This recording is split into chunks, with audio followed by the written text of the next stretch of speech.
Muy buenas noches, estimados alumnos. Sean bienvenidos a esta sesión del día 9 de noviembre de 2022 de la asignatura Mecánica de Suelo, en la cual vamos a continuar con el avance de nuestra asignatura y tenemos hoy unas charlas correspondientes a la unidad número 4, módulo número 4. Entonces, bueno, adelante. Quien guste comenzar puede hacerlo, por favor.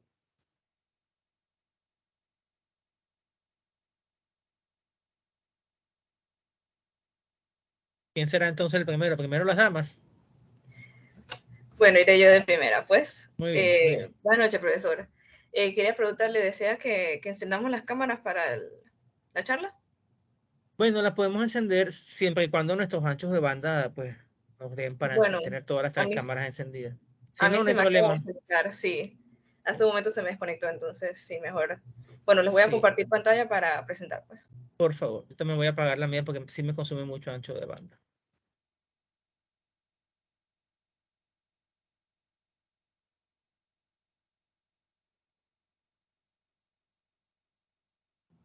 ¿Ya pueden ver mi pantalla?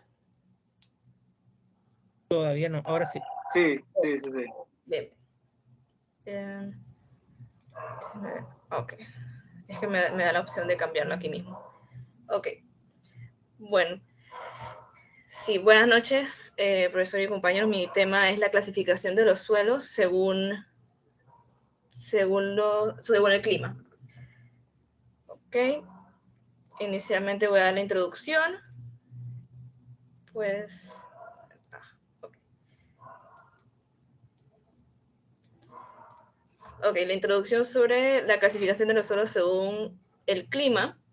Desde el punto de vista científico, la Tierra es denominada suelo, una combinación de materia mineral y orgánica, aire y agua, que sustenta gran cantidad de vida vegetal y animal.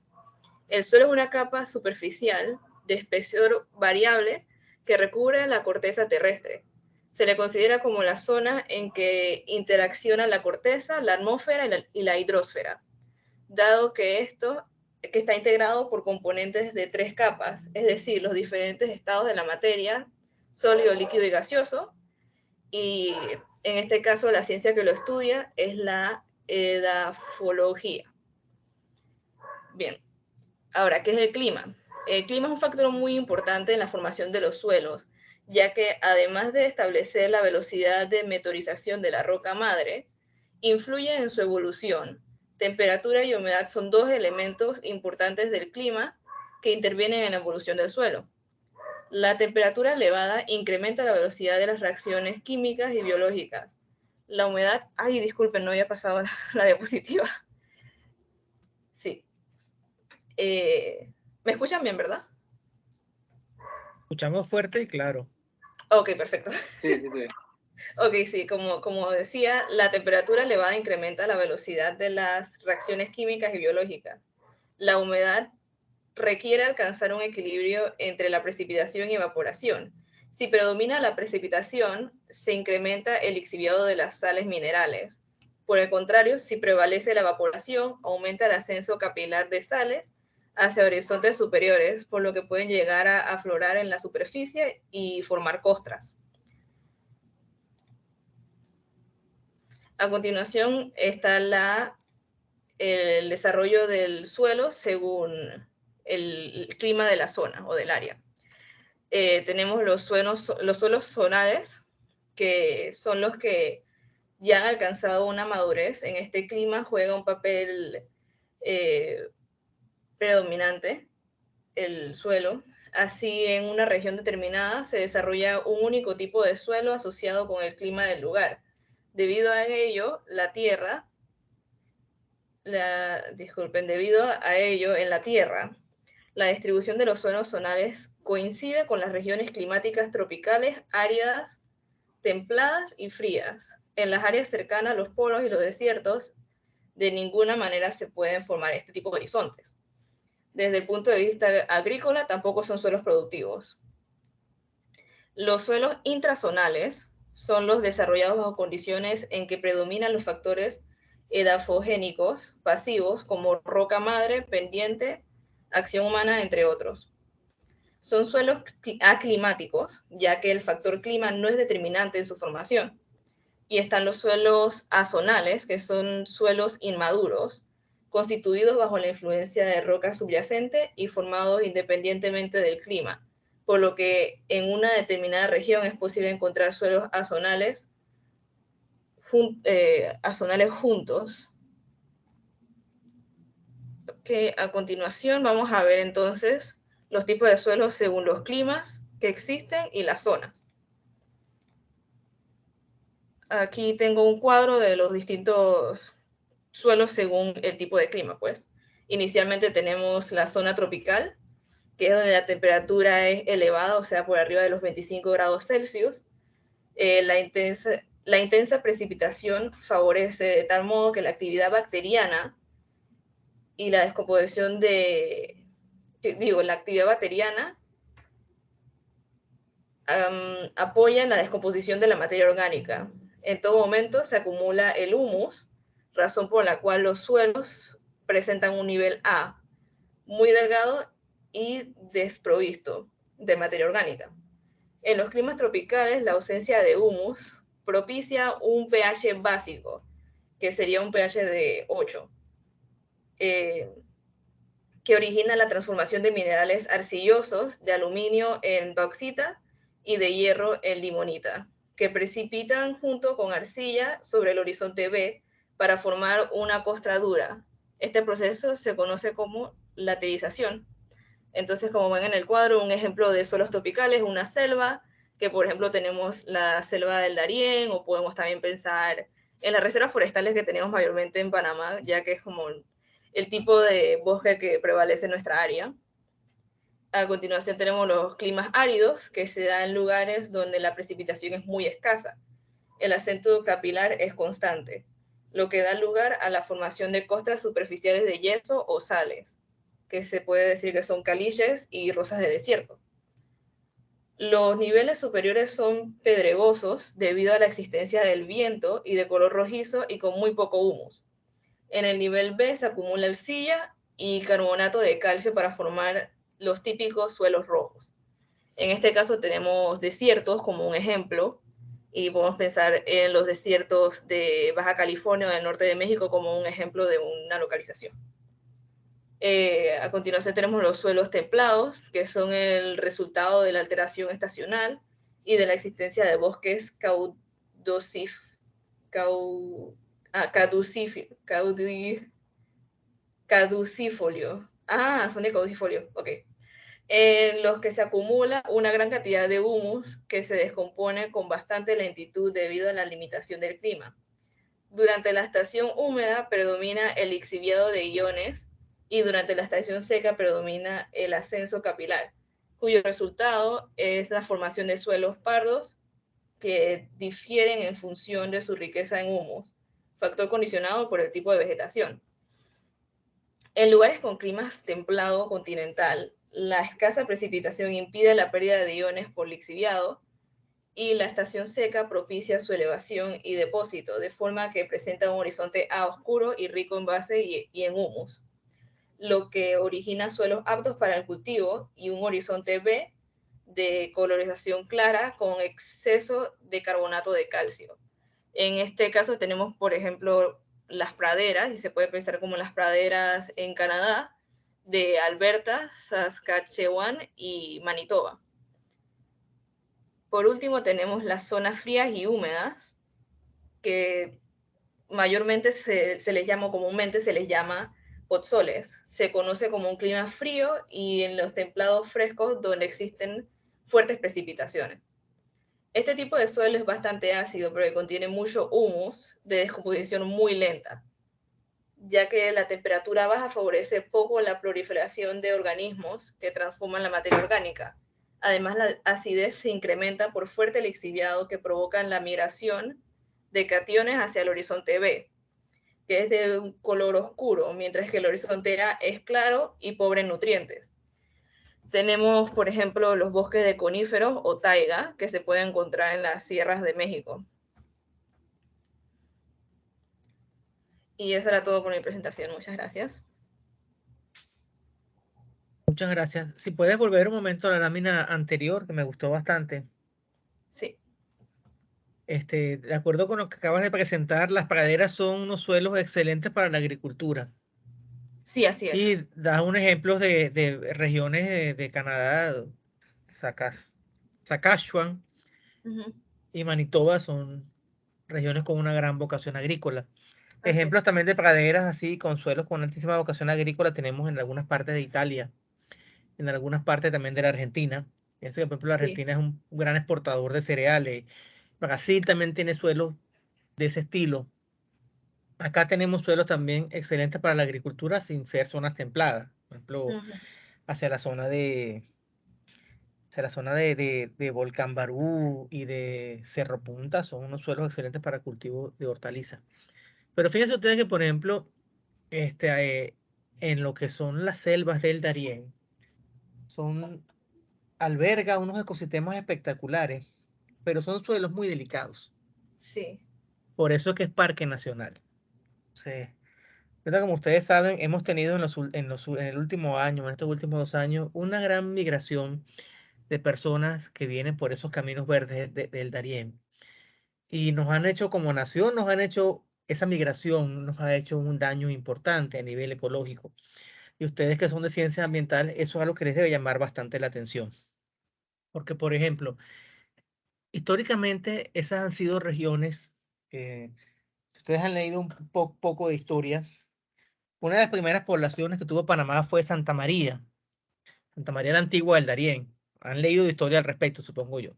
Entonces, lamentablemente esa fue una población que fracasó porque eran unas condiciones muy difíciles, que si la humedad, los mosquitos, los animales y otra serie de condiciones que hacían que la salubridad no fuera muy buena y por eso pues las colonias se desplazaron hacia lo que es ahorita lo que es las ruinas de Panamá la Vieja y después Portobelo y otros pueblos. Entonces, eso quedó como una zona de parques nacionales y ha sido habitada históricamente por comunidades indígenas que tienen, digamos, una vida, si se quiere, un poco seminómada.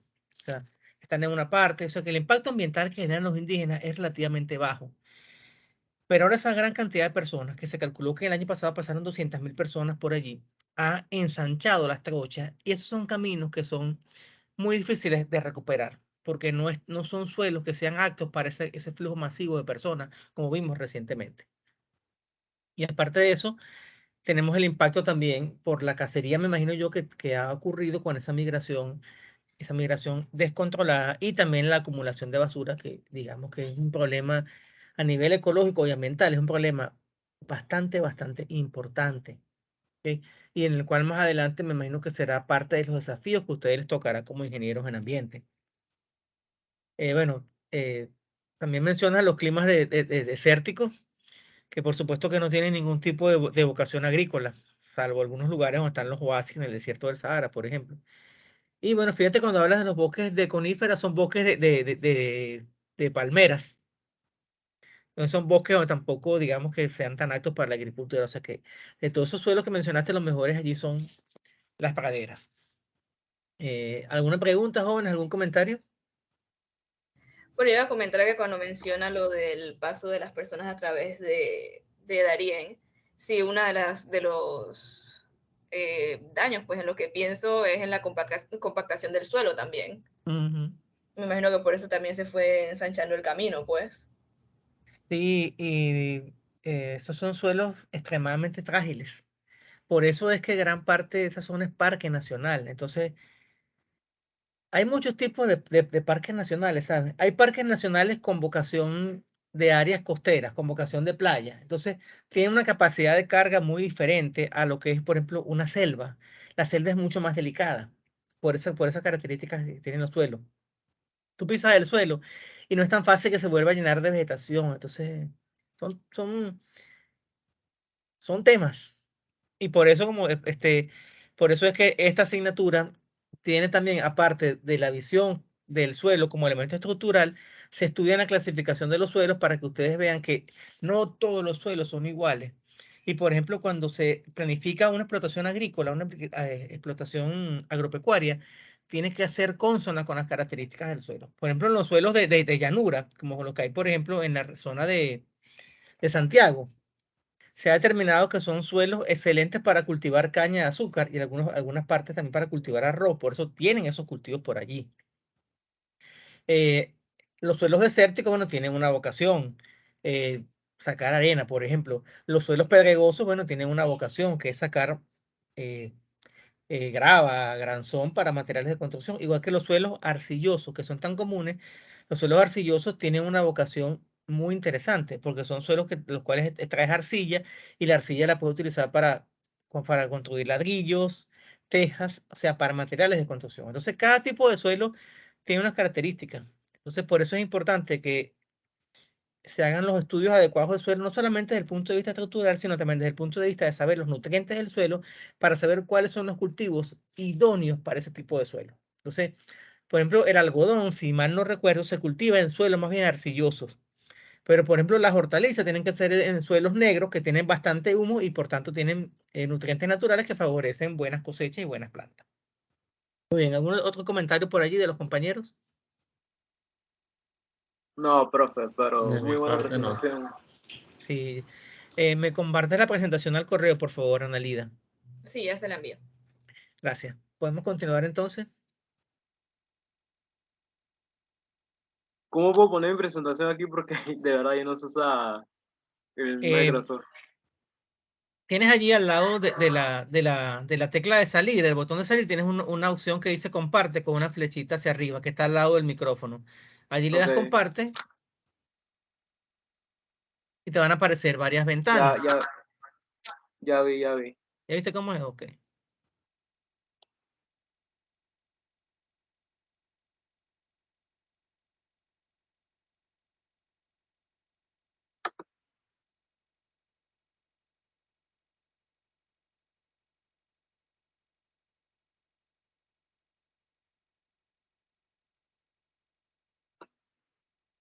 No me sale, me salen otras presentaciones.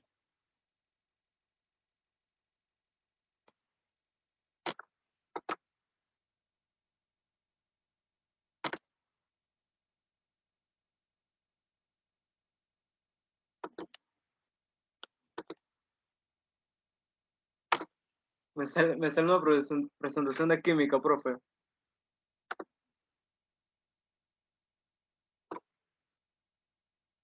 Pero no puedes decidir qué vas a compartir. O sea, no te da la opción para compartir pantalla. ¿O cómo?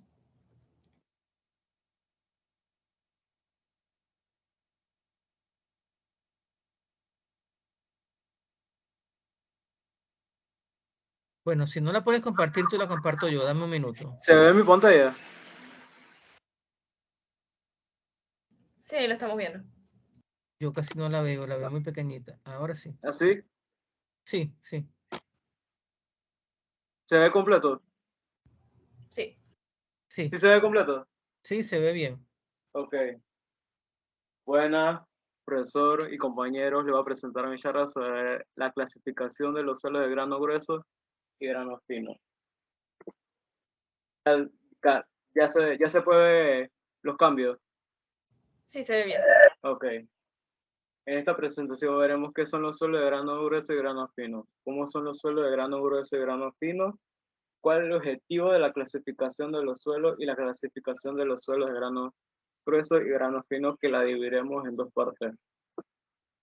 En la primera parte veremos qué son los suelos de grano fino y grano grueso. Los suelos de grano grueso son aquellos con más del 50% del material de más de 0.075 milímetros de tamaño. Los suelos de grano grueso se clasifican en gravas y arenas. Y las gravas y las arenas se subdividen en tres categorías, que son la gradación, el limo y el contenido de arcilla. Mientras que los suelos de grano fino son aquellos para las cuales más del 50% del suelo es más fino que el tamaño de la tamiz de 0.075 milímetros de tamaño. Aquí podemos ver que es una tamiz oficial, entre comillas. Bueno, es oficial porque en la siguiente presentación, en la siguiente parte veremos una tamiz rudimentaria. En esta Un parte, tamiz, un un tamiz, tamiz, un un tamiz. tamiz, ¿Ah? Ok, un tamiz. un tamiz, no una tamiz. Ok, sí. Se divide en 3 subdivisiones la parte del suelo de grano fino, que son el limo, la arcilla y las sales orgánicas. Ok, ¿cómo son los suelos de grano grueso y grano fino? Los suelos de grano grueso son aquellos que se quedan atorados en la tamiz, mientras que los finos son los que pasan por ellos. Se considera que un suelo es de grano grueso si más del 50% de las partículas del mismo son retenidas por la tamiz 200 y finos si más del 50% de sus partículas son menores a dicha tamiz. Anteriormente vimos... Disculpa un segundo acá. Tamiz es una palabra masculina, entonces el tamiz, un tamiz, el tamiz, dicho tamiz, ¿ok? Ok, anteriormente vimos un tamiz y aquí vamos a ver una tamiz rudimentaria o hecha a mano, que tiene la misma función que una tamiz. Podemos ver que la persona está tirando la tierra y los granos gruesos son los que se quedan retenidos y los finos son los que pasan. Ok, veremos cuál es el objetivo de la clasificación de los suelos. Desarrollar una forma sistemática de describir, caracterizar y clasificar los suelos. Agrupar los suelos de características y propiedades geotécnicas similares y correlacionar entre categorías de clasificación y propiedades geotécnicas relevantes. En esta parte es donde dije que vamos a dividir la clasificación del suelo de grano grueso y grano fino. Los suelos se clasifican en 2 grandes grupos, que son los gruesos y los finos. Estos grupos se pueden dividir con un tamiz de número 200. Los suelos gruesos, en esta parte nos vamos a enfocar en las gravas y en los tipos de gravas, de parte de los suelos gruesos. En la primera parte de las gravas, dentro de los suelos gruesos, vamos a determinar los tipos de gravas y sus subclasificaciones, que nos van a ayudar a identificar los tipos de gravas de los suelos. Las gravas van a estar comprendidas con una tamiz de 3 pulgadas y un tamiz y una tamiz de 4 pulgadas, mientras que los tipos de grava, dentro del tamaño de las gravas vamos a tener 2 subclasificaciones, gravas gruesas y gravas finas.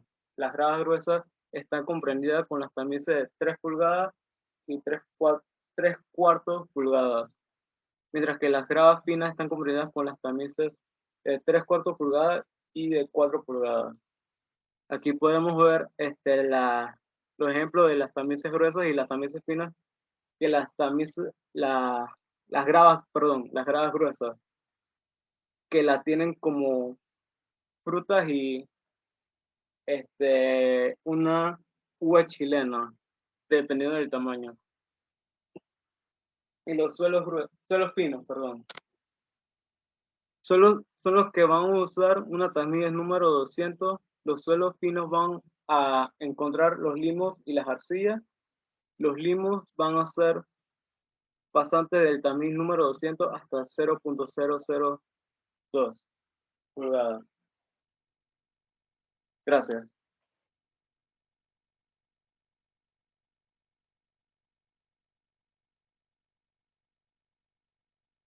Entendido. Entonces, aquí te faltó mencionar algunos ejemplos de suelos de grano fino y suelos de grano grueso. Entonces, por ejemplo, la arcilla se considera que es un suelo de grano fino, mientras que la arena y la grava se considera que son suelos de grano fino. Sí.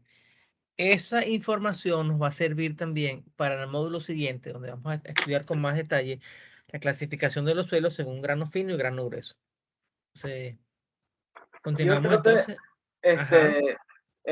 yo sé que se siente corto porque se siente la presentación, voy a ser honesto, la presentación se siente corta, pero es que lo estaba tratando de buscar de una forma que fuera más de presentar, porque la clasificación de los suelos utiliza muchos números y muchos códigos, por decir así.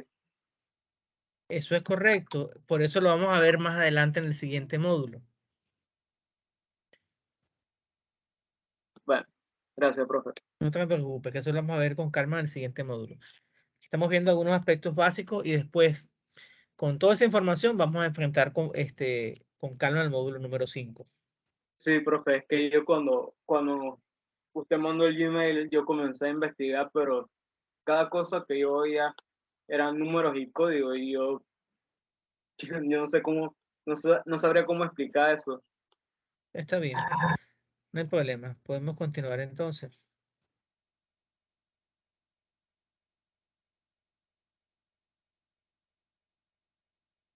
Ok, creo que nada más faltó yo. Sí, Ajá, deme un segundo. A ver, ventana. Ajá, ven mi pantalla, profe. sí, aquí la vemos bien. Gracias. Ok. Bueno, yo les voy a hablar sobre la clasificación universal de los suelos, que es el sistema unificado de clasificación de suelos. Como índice hablaremos una pequeña introducción, los conceptos, los suelos gruesos, suelos finos, un poco de la clasificación en campo rápidamente, una pequeña gráfica y más o menos la tabla de símbolos que se utilizan. Aunque la tabla debería ir al principio, pero así se me fue. El Sistema Unificado de Clasificación de Suelos, o SUCS, es un sistema de clasificación de los suelos usado más que todo en ingeniería y geología. Se enfoca más en lo que es la textura y el tamaño de las partículas del suelo en sí. El sistema se aplica en la mayoría de los materiales, se representa con un par de símbolos. Se lo vamos a explicar más adelante. En la siguiente. Ajá. Como usted comentaba antes, profesor, acerca de los estudios, conocer sobre el suelo, dónde se realizará una edificación o la construcción o la carretera, un ensanche, es sumamente vital. Así que de esa necesidad de agrupar y entender, se generó la clasificación de suelos como un medio para resolver los inconvenientes, ¿no? El estudio antes de hacer la edificación. En la ingeniería trabajamos con dos sistemas de clasificación. El primero es la Asociación Americana de Oficiales de Carreteras Estatales y Transporte, que son sus siglas AASHTO, que es más que todo para las carreteras, y del que yo voy a hablar específicamente es el que se usa acá en geología, geotecnia, que es el Sistema Unificado de Clasificación de Suelo, para ver lo que es la textura y la plasticidad. Como ya repetí, designa los suelos de acuerdo a su textura y plasticidad, pero él se basa en porcentajes de intervalos seleccionados, o sea, las partículas específicas todas las tienes clasificadas, configuración de la curva de frecuencias de partículas según su tamaño, la característica de su plasticidad y comprensibilidad. Esta es una tabla rápida de más o menos los tamaños, que son de 75 milímetros, la más pequeña, después sigue la grava, que es de 4.75 a 75 milímetros, luego vendría la arena, que son las partículas individuales de 0.075 a 4.75 milímetros, y los más finos serían menores a 0.075 milímetros cada partícula, que ya entraría en lo que es el limo y la arcilla. Aquí. No sé por qué lo tengo acá. Creo que así se ve mejor.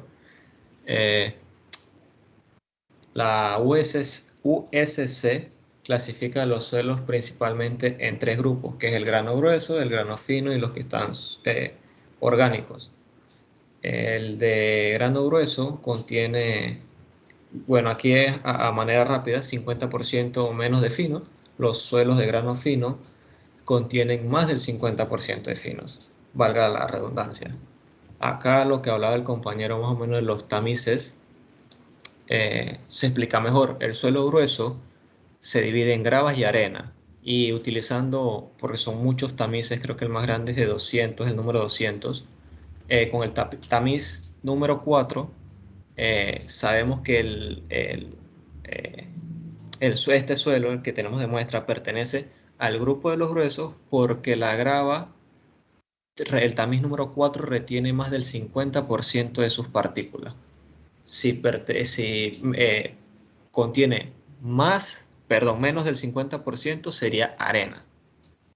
Entonces, para los suelos de grava, sería que el matiz retiene, el tamiz número 4 retiene más de la mitad, según lo que entiendo, de sus fracciones gruesas. Y si es para arena, el tamiz número 4 retiene menos de la mitad de sus fracciones gruesas. Acá tenemos lo que hablábamos de la simbología, que para las gravas de 5 a 12% de finos se clasifican con dos símbolos, que eso se lo explicaré en la tabla que tengo más abajo. Aquí vemos que este sería para la grava bien gradada con limo, que sería esto la especificación.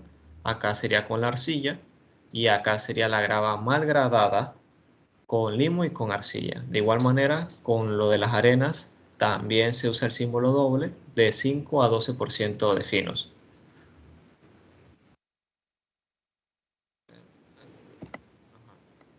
En el suelo fino, este sistema lo divide en limos inorgánicos, arcillas inorgánicas y limos y arcillas orgánicas. Ahí cada uno con su respectiva letra.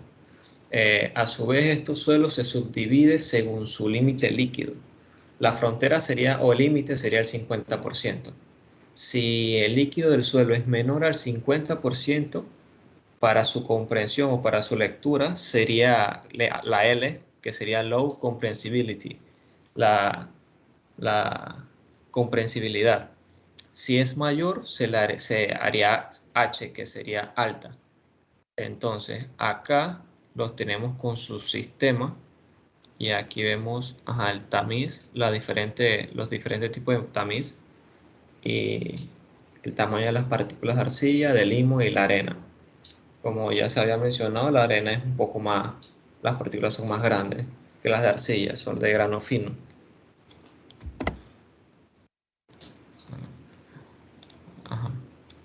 Aquí vemos una gráfica de lo que acabamos de hablar, que si más del 50% sería de plasticidad, sería high, aquí vemos la H, alto, y por debajo del 50% se le agregaría la L de low, muy bajo.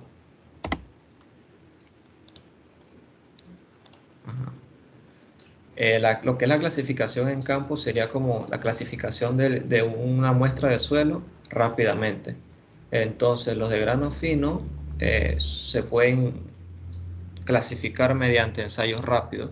Dentro de los que encontré de su plasticidad, la consistencia en seco y un ensayo de sacudimiento. El que entendí ahí más o menos sería el ensayo de sacudimiento, que es como agarrar una muestra del suelo, colocársela en la mano y sacudirla horizontalmente para ver qué tanto tiene de líquido. Y la clasificación de los suelos de grano grueso sería más que todo a la vista. Como dice acá, si las partículas, los finos son las partículas de suelo que no pueden distinguirse a simple vista, y en cuanto a plasticidad se utiliza un ensayo para determinar la plasticidad del suelo mojado. Acá abajo es lo que le hablaba de los símbolos, que aquí para lo que es la grava se utilizaría la G, para la arena el S, para el limo M, para la arcilla C, para las que eran orgánicas se le agrega la O. Y aquí era la segunda parte de las letras que le decía si era bien gradada o mal gradada, tanto con limo o con arcilla. Acá sería lo mismo, pero en inglés para los bilingües. Y acá sería el sistema de clasificación, que la primera letra, como le explicaba, es el tipo de suelo, ¿no? Lo que se designa. Y acá el segundo es la información. La primera parte sería el componente de la Tierra y la segunda sería la información de esa Tierra. Alta plasticidad o baja, o si es bien graduado o mal graduado. Sería un resumen un poco confuso con la simbología. Por lo menos los suelos que se dividen en gruesos y finos. Los gruesos a su vez se dividen en gravas y arena, mientras que los finos en arcillas y limo, cada uno con su símbolo, la G de grava, la S de arena y Acá la grava a su vez, dependiendo del porcentaje, si está bien graduada o si está mal graduada. Y acá lo de las arcillas, si la compresibilidad es alta o baja. Y eso sería todo. Muchas gracias. Muchas gracias a ti. Entonces, con esta última charla nos estamos adelantando bastante porque justamente has mencionado aspectos muy importantes que se ven en el módulo número 5, que es el análisis granulométrico para la clasificación de los suelos. Entonces, vamos a revisar rápidamente. Voy a mostrar acá lo que tenemos en nuestra aula virtual para irnos poniendo al día con esto que está acá. Entonces, tenemos acá en el módulo 3, del cual no hemos hablado mucho. Tenemos acá este par de videos donde nos indican cómo se realiza un muestreo de suelos. Y este otro video que se llama Cómo tomar muestras de suelo para análisis de laboratorio con fines de fertilización de cultivos. Entonces, como les decía hace rato, el suelo como elemento estructural para hacer construcciones, sí, pero también el suelo es la vocación agrícola del suelo. Entonces, es muy importante que cultivemos de acuerdo a las características del suelo. Y cuando deseamos tener un cultivo y el suelo no tiene la composición química y los nutrientes necesarios, es cuando debemos usar fertilizantes.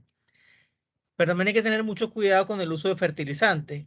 Y en esa onda que andamos nueva de volver a los conceptos básicos, es importante la agricultura orgánica. Entonces, en lugar de utilizar fertilizantes químicos, puede utilizar entonces productos orgánicos como el compostaje para fertilizar nuestro suelo. Pero eso hay que hacerlo con mucho cuidado. Y hay que saber cuáles son las deficiencias de ese suelo para que tú las resuelvas con esos productos añadidos y también una vez teniendo eso saber, bueno, este suelo con estas condiciones es apto para tal cultivo. Que el cultivo sea sustentable y sea también económico para el agricultor. Entonces, tenemos acá esta pequeña muestra sobre charlas sobre obtención de muestras de suelo y esto que es un capítulo del libro Obtención de muestras de suelo del profesor Crespo Villalaz. Y una guía muy interesante para hacer un muestreo de suelo, me parece que esta es una guía de Perú. Y acá tenemos acá muestreo de suelos para análisis de fertilidad y lo que es las aguas subterráneas. Las aguas subterráneas es lo que uno normalmente escucha hablar de agua mineral y todo aquello, son aguas subterráneas, o sea que tú perforas un pozo y puedes obtener agua para diversos fines. Inclusive hay pozos que son muy buenos y el agua es casi que potable. Solamente con una pequeña cloración, con una pequeña añadidura de clorito de sodio, hace la desinfección y el agua sale muy buena para consumo humano. Eso se ve mucho en los campos y en la finca. Perforan pozos para tener sus necesidades de agua potable, para diversas aplicaciones también, para alimentar, para darle de beber a los animales, para riego, para tantas cosas que se requiere el agua. Entonces, vamos a ver rápidamente acá lo que es la obtención de muestras de suelo. Déjenme que voy a buscar acá mi material.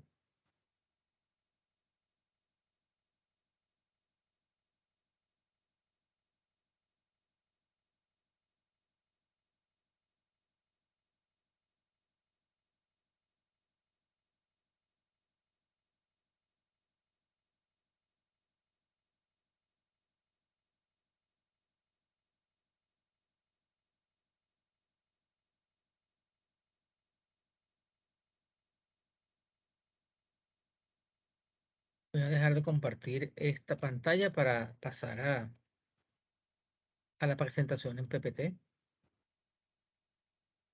Todavía no se ha abierto.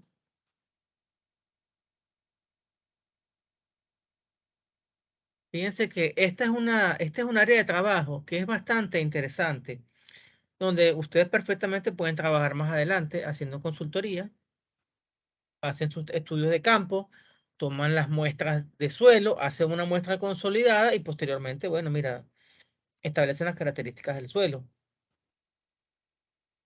Por ejemplo, ustedes también como futuros ingenieros ambientales también pueden trabajar en todo lo que es el estudio de esas plantas PETAR que llaman, que son las plantas de tratamiento de aguas residuales, en laboratorio para determinar las condiciones de salida de un agua residual y posteriormente validar si es apto para descargar para descargar en un acuífero natural.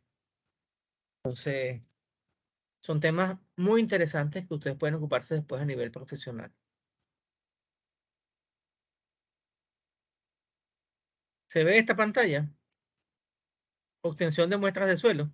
Sí, yo lo ya se veo. está viendo. Sí, esta presentación está disponible en el módulo 3 Sí se ve, de unos profe. compañeros de unos cuatrimestres anteriores. Entonces, aquí vemos lo que son las consideraciones generales para un plan de muestreo. Entonces, el plan de muestreo debe contener por lo menos los siguientes aspectos. Información básica del suelo, comprendiendo los mapas de ubicación, planos de distribución de infraestructura, construcciones realizadas en el sitio de acuerdo a la evaluación descrita en la guía para la evaluación de planes de descontaminación de suelos. Bueno, en este caso es para un suelo que está contaminado, ¿ok? Resultados de los estudios previos del suelo contaminado, determinación de las áreas de potencial interés, sustentación de la ubicación y el número de puntos de muestreo, la profundidad y el volumen de la muestra a recolectar. Es decir, yo tengo un terreno cualquiera. Entonces, si yo quiero tener una muestra representativa de ese terreno, tengo unos procedimientos que me van a indicar, mire, usted debe dividir el terreno de tal manera. Debe tomar tantas muestras en diferentes puntos. Entonces, esas muestras tienen que estar definidas de acuerdo a un criterio. Entonces, establecemos los puntos de muestreo. Tomamos esos puntos, los identificamos, como está haciendo el señor acá. Él toma, lo identifica y lo rotula. Hasta que llegue un momento que él va a tener una muestra global. Y esa muestra global, que es una mezcla de todas las muestras que él ha tomado, le permite entonces al final obtener una aproximación de cómo es ese suelo. Por supuesto, la persona que realiza estos trabajos tiene que ser un personal capacitado y bien formado. Para eso no puede ser cualquiera. Disculpe, profesor, creo que estamos viendo todavía la primera imagen. Ya yo avancé acá. ¿Se ve Sí ahora? se ve la primera presentación. Ok. Esta, ¿se están viendo la persona recogiendo el suelo? ¿O no se está viendo? No, todavía se está viendo la imagen de obtención de Se ve, muestras. ajá, se ve, ajá, ¿Y ahora? No sé qué nada. habrá pasado entonces. Está aquí y no ha avanzado entonces. Déjenme cerrar, volver a abrir y así vamos, ¿ok?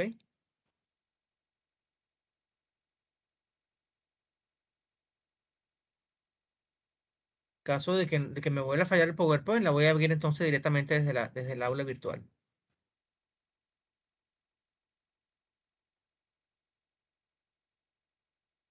Vamos entonces otra vez a compartir pantalla. Se ve por ahora entonces solamente la lámina 1. ¿Se ve? Sí,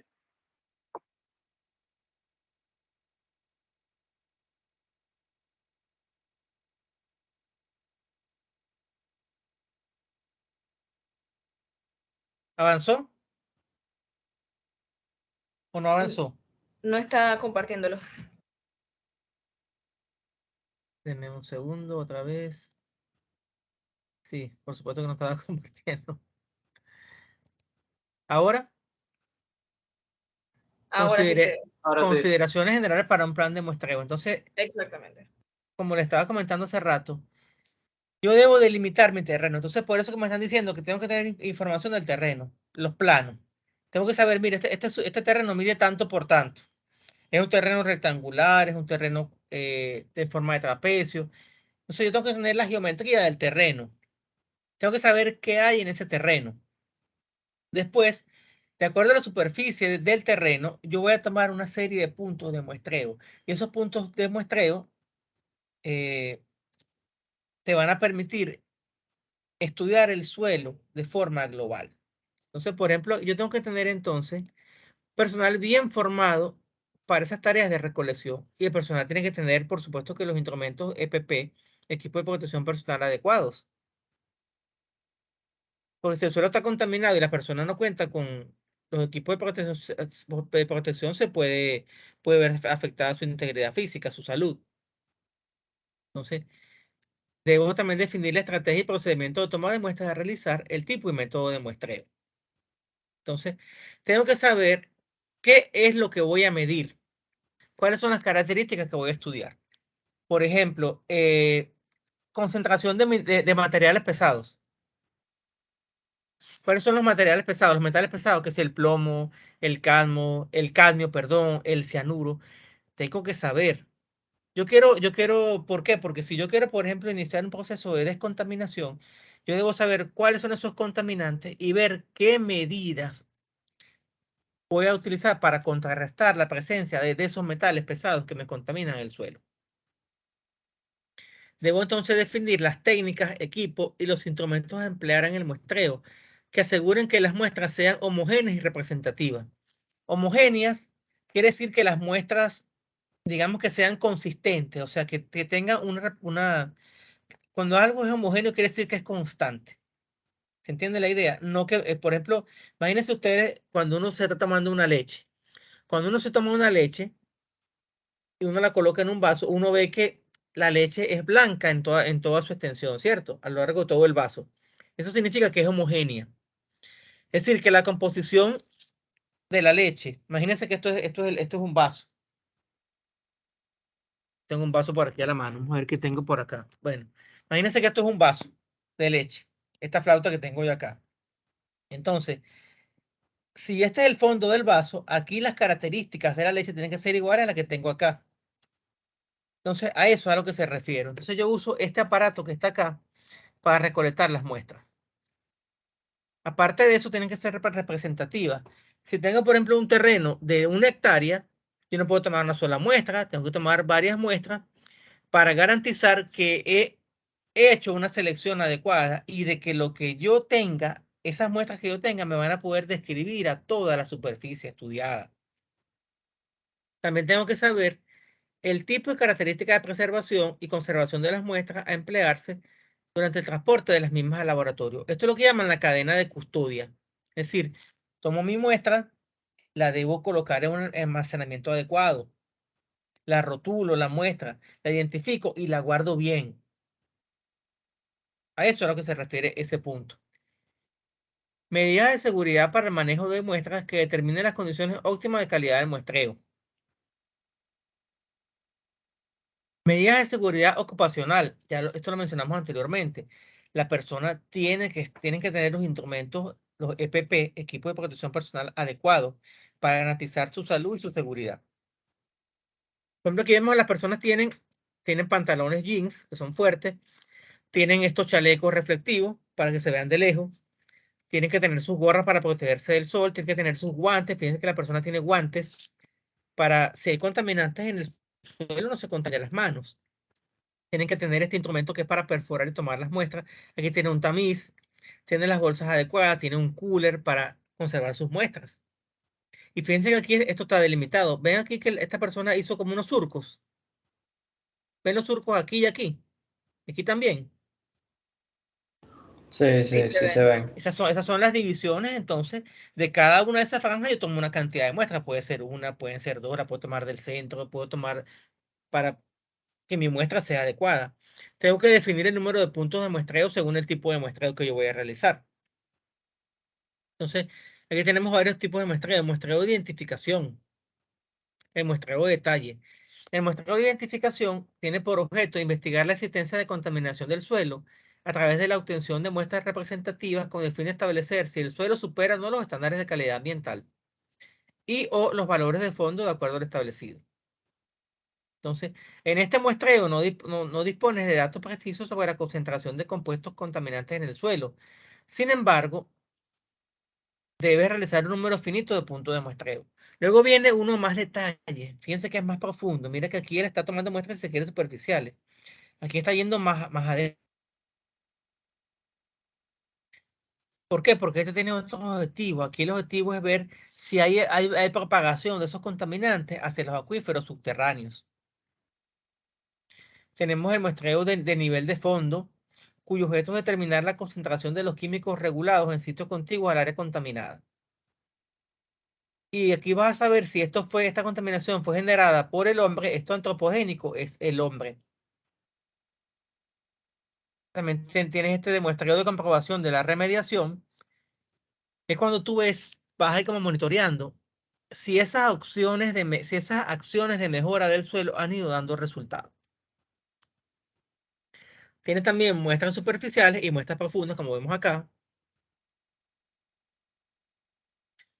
Tiene también un muestreo para la fase gaseosa del suelo y tienes un muestreo por debajo del nivel freático. El nivel freático es bien interesante porque el nivel freático es donde aparece la primera capa de agua en el suelo. Entonces, fíjense que aquí tenemos la cubierta vegetal donde están los árboles, tenemos después el suelo, después tenemos lo que se llama una zona no saturada, que eso lo vamos a ver también con el detalle más adelante. Recuerden ustedes también que el suelo tiene tres fases, la fase gaseosa, que es el aire, la fase líquida y la fase sólida.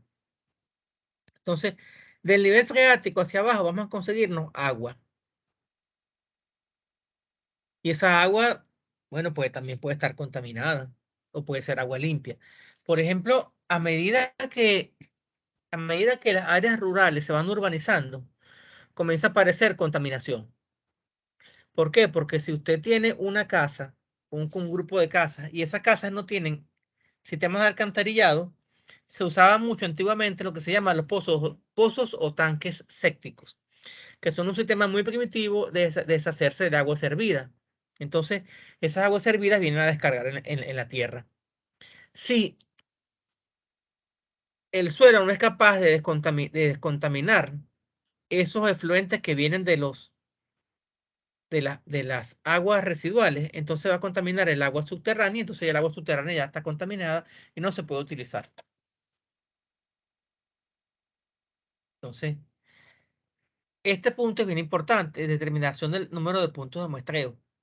Se seleccionan los puntos de muestreo, de allí que sea pertinente la división de la zona en estudio en áreas de potencial interés en función de la probabilidad de encontrar contaminación. Por ejemplo, los puntos que son cercanos a los tanques sépticos, a los pozos ciegos, puntos que están cercanos a las casas, son puntos de interés porque al estar más cerca de las casas, más cerca de las descargas de aguas residuales, más cerca de la acción humana, hay más probabilidad de que esté contaminado. Mientras, por ejemplo, fíjense que la norma para la perforación de pozos profundos para sacar agua subterránea establece que tiene que haber por lo menos un retiro, una distancia de 100 pies a la redonda alrededor de un tanque séptico. Entonces, ¿qué hace uno? Bueno, uno tiene que, si va a hacer un pozo subterráneo, tiene que medir por lo menos 100 pies, que es un poquito más de 30 metros, y de 30 metros en adelante, usted perfora. Y usted ahí sabrá cuando haga la perforación que llega hasta el nivel freático, bueno, usted toma las muestras de agua y puede determinar si el agua está contaminada o no y si puede confiar en eso. El número de puntos de muestreo también depende de otros factores como objetivos perseguidos en la investigación, el tipo de data necesitada, la población, la distribución espacial de las fuentes emisoras de contaminantes, factores topográficos y meteorológicos. En esta parte vamos a ver lo que es el manejo de las muestras. La operación del muestreo incluye la extracción del material que forma el suelo, de forma tal que tenga en cuenta la variabilidad y el manejo del mismo, la elaboración de la muestra y por último la toma de fracciones de dicha muestra para realizar determinaciones analíticas concretas. Es necesario observar ciertas consideraciones en el manejo de las muestras. Sin embargo, es pertinente cumplir con los protocolos establecidos por los laboratorios respecto a la recolección y conservación de las muestras para su análisis. Entonces, creo que tiene toda una ciencia, no es tan fácil como se piensa esto de la mecánica de suelo y la recolección de muestras en campo. Entonces, eso con respecto a este punto de lo que es el análisis para la recolección de muestras de suelo. Voy a continuar otra vez presentando el aula virtual.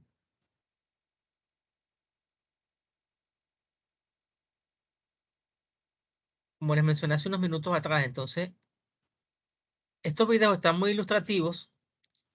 Y aquí en esta última guía que está acá, guía para el muestreo de suelos, que la voy a abrir con su permiso. ¿Está proyectando o no? No, no está proyectando. Bueno, o sea, estoy viendo la página del Moodle, pero si abrió algo más, no. Ok, vamos a ir por acá para proyectarlo entonces. Dejar de compartir y compartir. A ver si sale. Esta es una guía para el muestreo de suelos que hizo el Ministerio del Ambiente del Perú. Explica con mucho detalle lo que acabamos de ver anteriormente. Una guía muy buena, de verdad que la revisé y me gustó bastante. Muy completa. Aquí está, mira, aquí está todo cómo se debe hacer el plan de muestreo, la técnica de muestreo, el manejo de las muestras, el etiquetado, la ficha de muestreo, la cadena de custodia, determinación de puntos de muestreo. Esto es por si ustedes más adelante quieren dedicarse a eso, que es muy interesante. Bueno, ya saben que existe este tipo de guías que son muy completas y que les pueden servir a ustedes para el ejercicio profesional. Y bueno, como cultura general es muy interesante. Miren todas las definiciones que tienen acá. Muy buena esta muestra. Esta guía, perdón. Muy completa.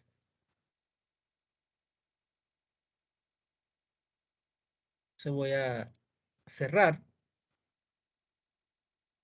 para seguir compartiendo la ventana del Moodle. Este video que está acá de las aguas subterráneas es bien interesante. Pueden verlo. Muy interesante. Aquí te explica pues ese tema del nivel freático, de las aguas subterráneas, de los pozos. Muy bueno este video, porque esto que está acá lo vamos a utilizar más adelante en los módulos posteriores. Aquí está el módulo 4 ya totalmente disponible para ustedes. Tienen un video con la clasificación universal de los suelos. Estos son materiales de cuatrimestres anteriores.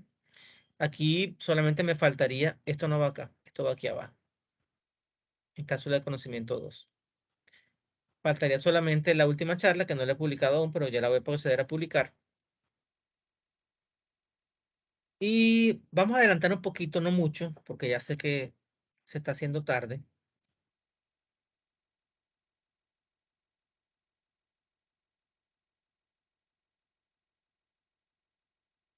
Ya de todas maneras, Edgardo me adelantó algo durante su presentación.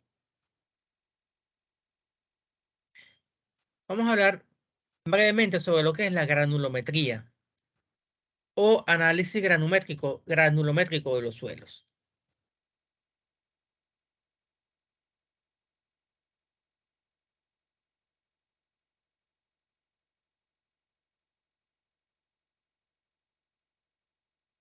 Este análisis, ¿se ve la presentación? Sí, Sí, se puede ver. profe. Esto está disponible ya en el módulo 5. Justamente la granulometría o análisis de textura te permite dividir las muestras de suelo en suelos de grano fino y suelos de grano grueso, que ustedes ya lo explicaron anteriormente. Entonces, como dice acá, el propósito del análisis es determinar la proporción de partículas menores de 2 milímetros de diámetro en clases de tamaño. Entonces, aquí está la definición de granulometría. Entonces, aquí lo que hacemos es medir el tamaño de los granos. ¿Y cómo lo hacemos? Con un tamiz. Aquí está lo que explicaron ustedes, que si los suelos turba, suelos de granos finos, el tamaño de los tamices. Entonces, fíjate que acá, suelos de grano grueso, gravas y arenas. Parece mentira, pero la arena se considera que es un suelo de grano grueso. Y por supuesto que las gravas también son granos gruesos. Suelos de grano fino, donde tenemos las arcillas y los limos. Y aquí está bien explicado cómo se hace un análisis de este tipo. Se hace con una prueba de granulometría, que es lo que nos decía Edgardo, que tienen un video, que tú tienes una serie de tamices y esos tamices tú los dispones en forma de torre.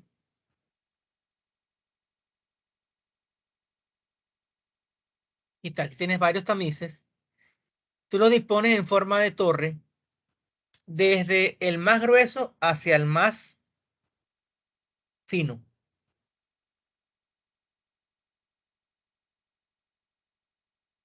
Fíjate, este es el tamiz más grueso. Y a medida que tú vas bajando, vas teniendo tamices más finos.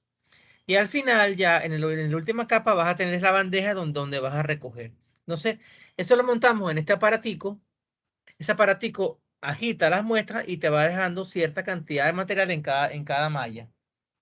Y bueno, ya con eso es que hacemos esa clasificación que Garto nos explicó de acuerdo al tamaño del tamiz, que si suelos, granos finos, granos gruesos. Aquí tenemos, por ejemplo, un ejemplo de un ejercicio práctico. Y esto que está acá lo vamos a utilizar en el módulo 5 para lo que es esa clasificación granulométrica de los suelos. Entonces aquí tenemos acá, en la parte de los ejercicios, y la clasificación ESUS, que se apoya en granulometría y en lo que vimos en el módulo 4. ¿Estamos claros? Ok, profe. Entonces, la clase que viene vamos a ver un poco de esto. Estos ejercicios de clasificación de los suelos que están en el módulo 5. Entonces, pueden ir leyendo para que vayan adelantando. Aquí también tenemos un video muy interesante. Aquí está esto de introducción a la granulometría. Déjenme ver qué es. Creo que lo que acabo de presentar, que está bastante completa esa presentación. Profe, ¿la otra clase cuándo sería? Bueno, miren, yo creo que ya deberíamos dictarla la semana que viene. ¿No les parece? Ok, sería a la misma hora, ¿no? A las A la 8. misma hora, porque no quiero ponerlos a correr al final, ¿saben? Sé que tienen otras materias, están saturados también. Y entonces yo diría de dar la clase la semana que viene, que es 16, para tener el examen entonces el 23 o el 30. Ustedes me dicen. Ya para el segundo examen es módulos 3, 4 y 5. Y tienen también unos artículos muy interesantes. Pero bueno, yo en una oportunidad yo pedí analizamos estos artículos, pero ya pues hoy no. Sin embargo, están acá disponibles por si los quieren leer, muy, muy interesantes estos artículos. Y ya lo que sería el tercer parcial sería el módulo 6, fundamentalmente, y el módulo 7, que como siempre va a ser un parcial teórico práctico, igual que el parcial 1 también. Acá en este módulo 7 vamos a tener entonces esta charla que está acá, con estos puntos que están acá. Esta charla sí va a ser en grupo, ya está puesta inclusive. ¿Lo ven acá? Dice evaluación, módulo 7.